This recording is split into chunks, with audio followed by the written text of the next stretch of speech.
know this place. Joining me today is Miss Danye Brown. Hi, hello. Actress, singer, dancer, director,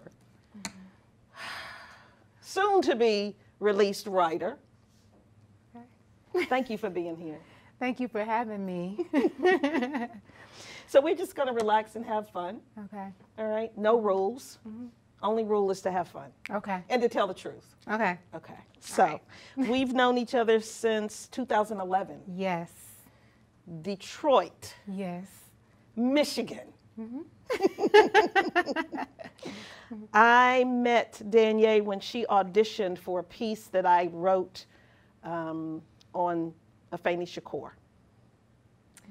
And she auditioned and was casted to play Afeni. And there were a lot of folk who wanted to know how I casted her or why I casted her, because she don't look like her.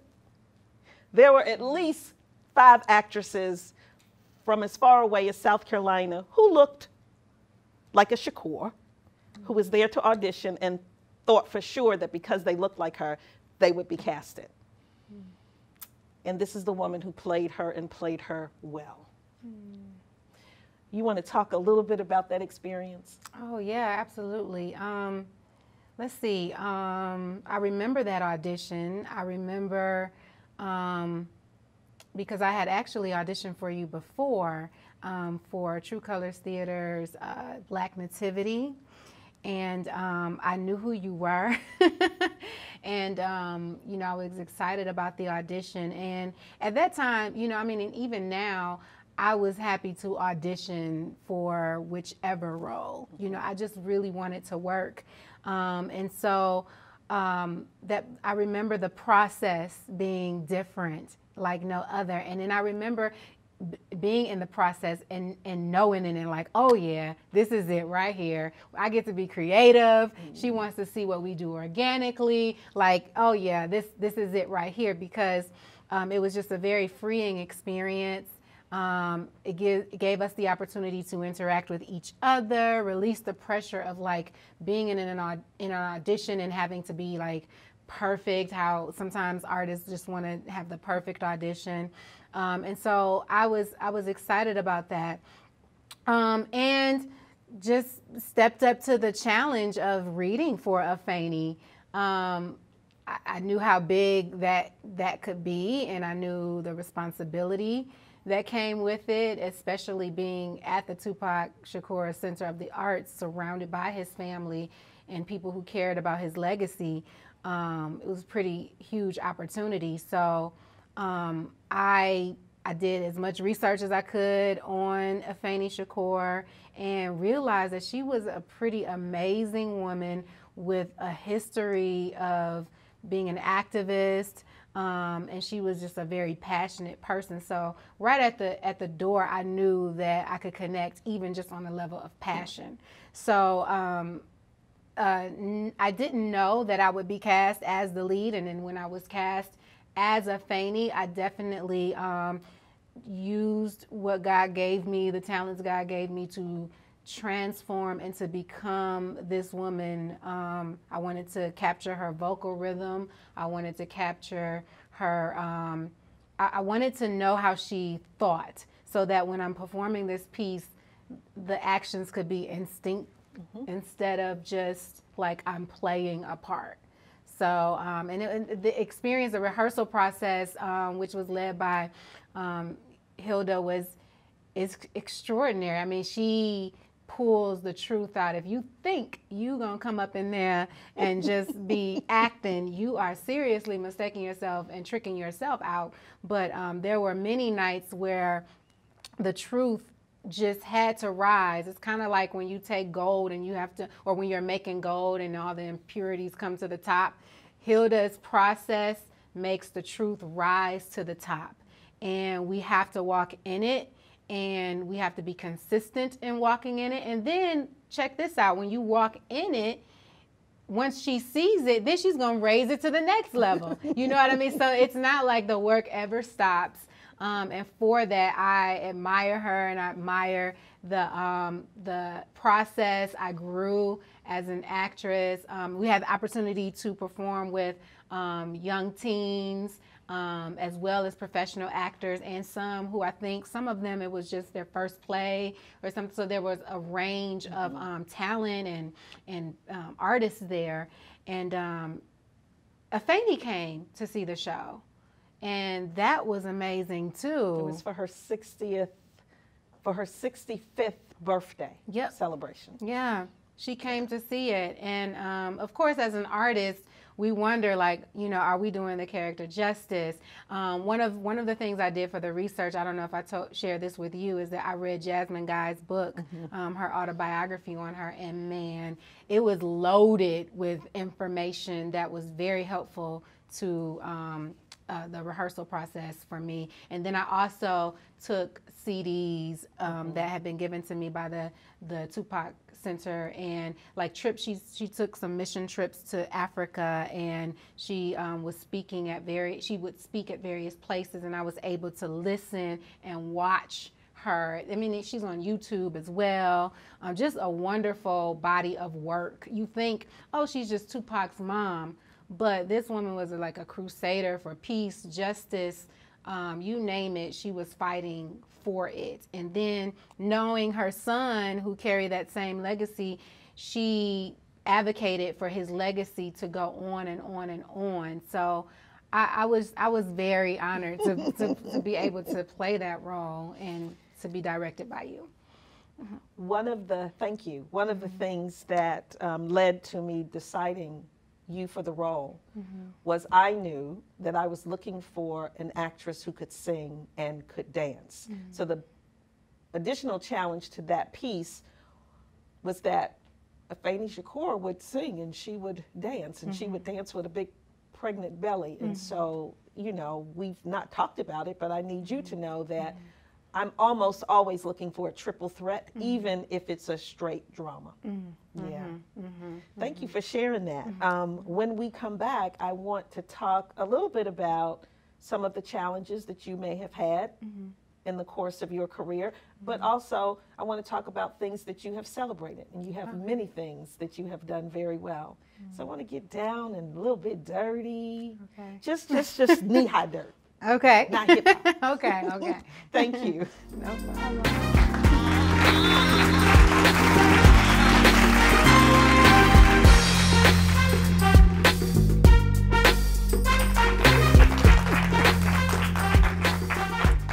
Thank you. Goodness, you said a lot of wonderful things about my process, and I appreciate that. However, I want to talk a little bit more about you. Okay. So I said that I was looking for a triple threat, and I'm almost always looking for one. And I introduced you as singer, dancer, actor, yada, yada, yada, yada, yada. You've had quite a bit of success, I'm going to say, in your young age compared to my age. Okay. And how long have you been in Atlanta now? It's been 7 years now. 7 years. So, came in from LA. Yes. Okay. So, let's talk about challenges. Just name the 2 greatest challenges you've had as an artist emerging into this thing called full-time performing artist. I would say the first challenge is believing in myself. It took me longer than it should have for me to step into myself and embrace everything that comes along with me. And that's because, you know, when I was young, it wasn't looked at as a serious profession. So when I would do things, you know, there was no investment in it. And so I didn't think it was good enough, you know. But I even had teachers, by the time I got to high school, I had teachers who poured into me and thought everything of what I did, and I still didn't believe it. I mean, I would do what they asked me to do, but I was constantly like checking out and just kind of like, maybe I shouldn't do that, or, you know. And what I realize now as a grown woman is that back then, the other students had confidence. And I just didn't have as much confidence back then. And that was it. So it wasn't that anyone was more talented than me or I them. It was just that they knew and believed and was encouraged and knew that this was what they were going to do. And I just wasn't sure. I just didn't know. Do you think that had anything to do with when you were younger, that the confidence or lack thereof was one of the reasons maybe you didn't feel as supported? You feel like you just weren't taking a strong enough stand? No, I actually disagree with that, because I was the type of child that would come home and tell my mom what I did, you know. So I joined the marching band, and I remember saying, "Hey, Mom, I'm in the marching band," you know. And she would look and like, "Well, how are you going to get to rehearsal? And how do you know?" And I just would make a way for that to happen, you know. But yeah, I still, even though I didn't have the confidence, I still was seeking opportunities and I clinged to people who fed into that part of me and was like, "You're good, you should continue." Then I just clinged to them and I was like, okay, how should I do this? Because I didn't know, you know. Can I get in there a little bit? Okay. So it's wonderful for you to have your aha and know that it was more confidence than anything. Do you know, not that you have to know, do you know what created that lack of confidence? Was it something specific, or do you think it's just a part of growing up and things that you go through growing up? Oh, I think it was environmental. I think it was my surrounding. I think it was all of that. Okay. Yeah. That's a great distinction to make, because many people don't have that distinction. Environment is critical. Yeah. You're doing well, kid. And I know you're a grown woman. Any other challenge you want to talk about? Being in this market, what are the challenges? Seeking acting gigs and or directing gigs. What are the biggest challenges in this market? Atlanta's a tough market. You have to have a strong backbone, and you have to be a person who does not listen. Like, you have to know how to listen. You have to know how to hear. So you have to know when criticism is truth and when criticism is designed to hold you back for when it's being manipulated, when it's manipulation.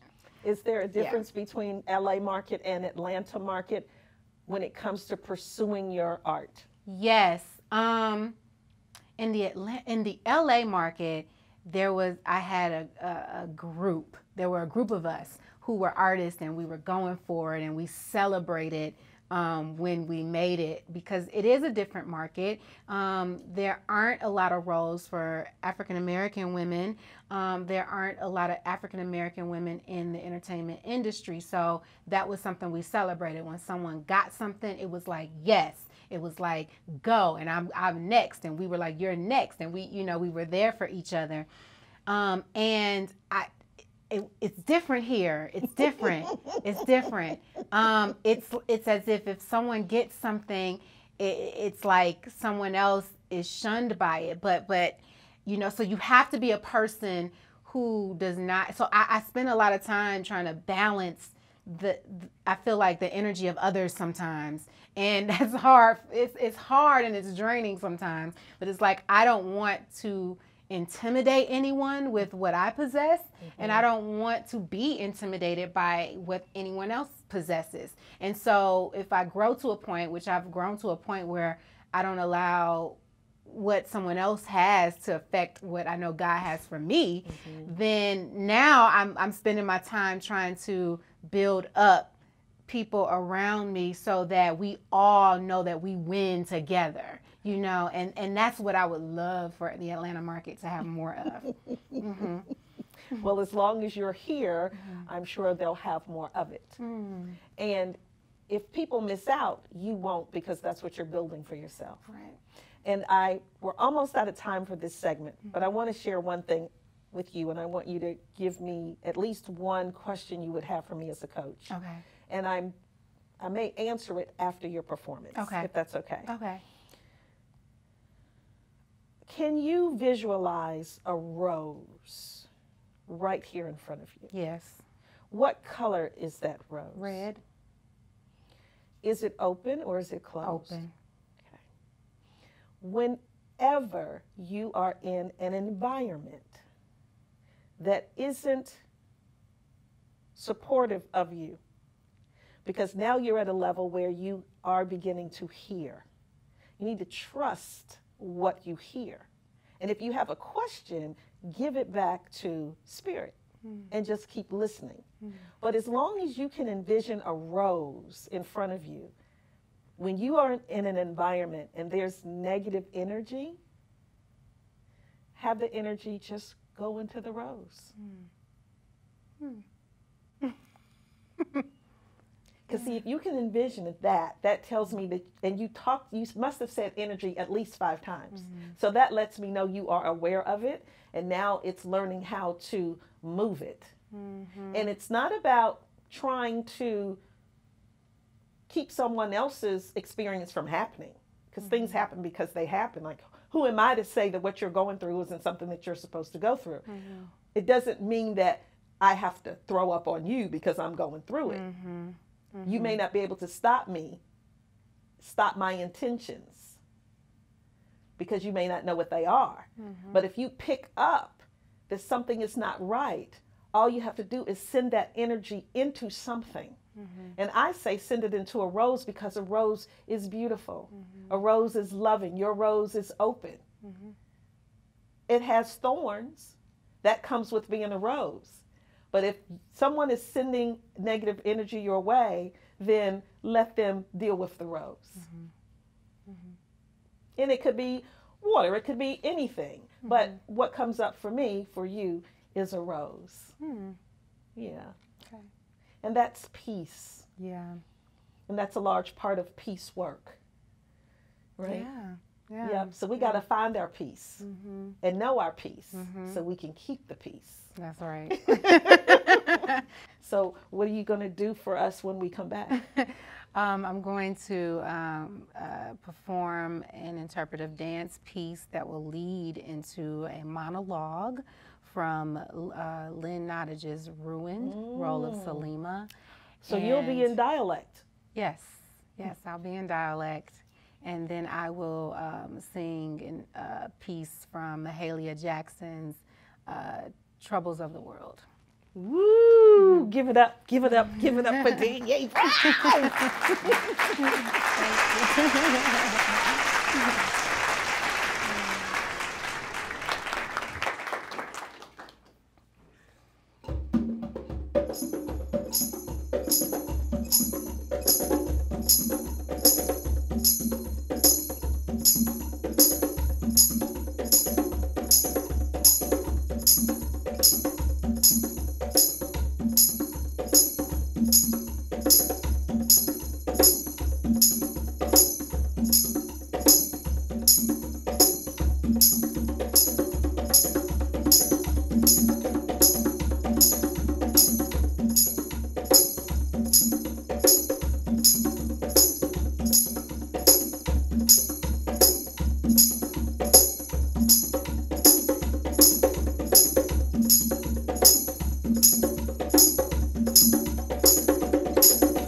Do you know what I was doing on that morning?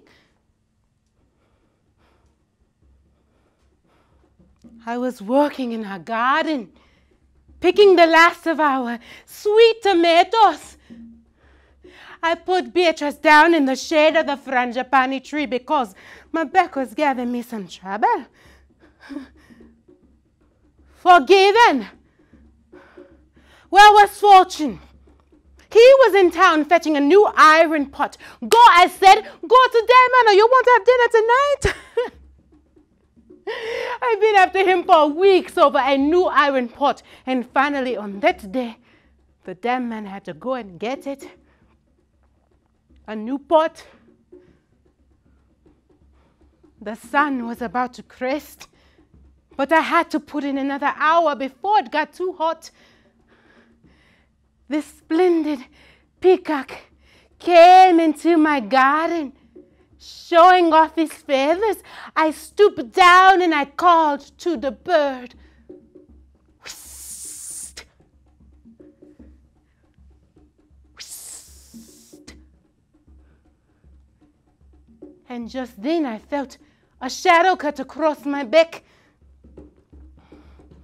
And when I stood, 4 men stand before me with wicked schoolboy smiles.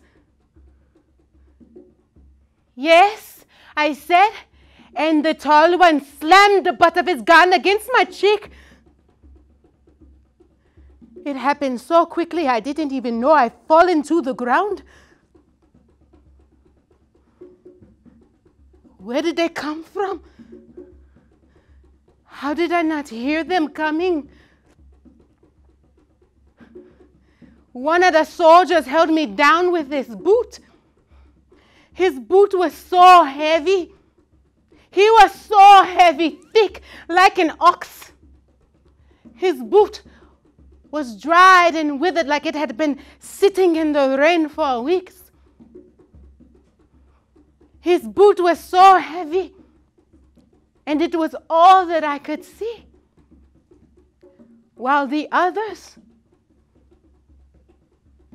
took me. My baby was crying. Beatrice was such a good baby. She never cried, but she was crying and screaming. Shh.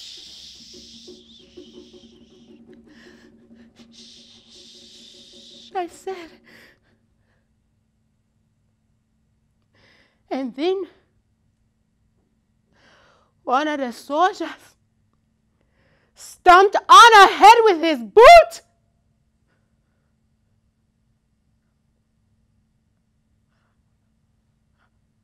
And she was quiet.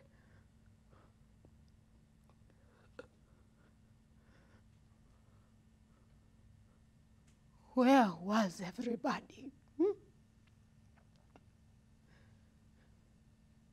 Where was everybody?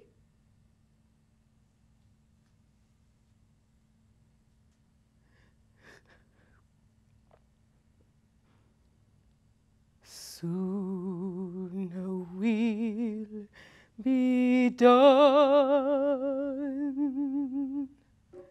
with the trouble of the world, trouble of the world, trouble, Lord, of this world. Soon will be done with the trouble of the world, coming home to live with my Lord.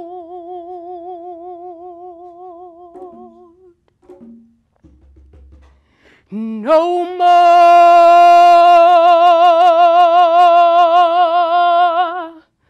weeping and wailing no more, weeping and wailing no more,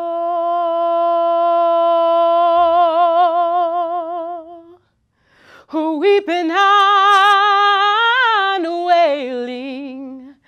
I'm going home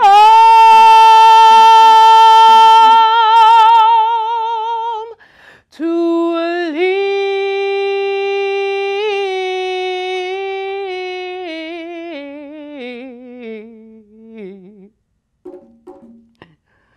with God.